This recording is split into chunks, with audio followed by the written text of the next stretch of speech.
Hello, we are Lukas Graham, and you're watching Music Channel One Like You. Remember asking both my mom and dad why we never travel to exotic lands. We've been in America a lot for work, but none of us have moved there or bought an apartment. We just rent houses, and when we're there for a while. And I don't know, I feel that my lyrics and my songs come very much from the place I'm from, Copenhagen, Denmark. And the more time I spend in America, the more fascinated I am by the country, but the more I know that I must go home in order to write new songs and new music so I can come back over and work. I made a man so happy when I wrote a letter once. I hope my children come and visit once or twice a month. Soon I'll be 60 years old. We have the lowest violence rate in the inner city of Copenhagen, even though there's no police force and we have a soft drugs market. The main reason why I'm not in jail is that I was never caught. But I have to say that my father was an amazing man in the way that he could. We even, like, as a band, could talk with him about everything. Like, he would tell us about drugs and be like, "Yeah, I don't think you should try these drugs," and then you're like, "Okay, but Dad, like, okay, so now we're talking about cocaine or what?" Like, and my dad was like, "Oh well, I think smoking weed and just not too much. Smoking cigarettes is stupid. You don't get anything out of it, and you guys have enough energy already. Don't worry about amphetamine and cocaine." And then I realized that other parents didn't talk with their kids about these kind of things.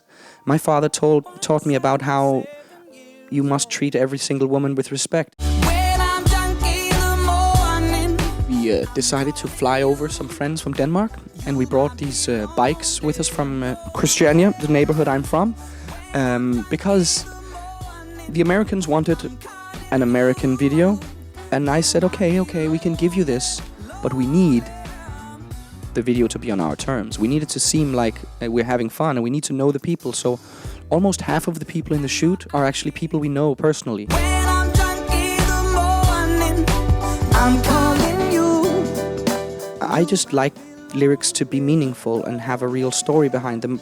And then, of course, you also have a Drunk in the Morning and a Strip No More, a Don't You Worry About Me, which is actually a bit heavy, or a Hey-O. It's about having that balance, because otherwise it becomes boring. If you only have songs you can cry to, or only have songs you can dance to, or only have songs you can laugh at, then it becomes boring. We want to make people laugh, dance and cry within the 75 minutes of our show.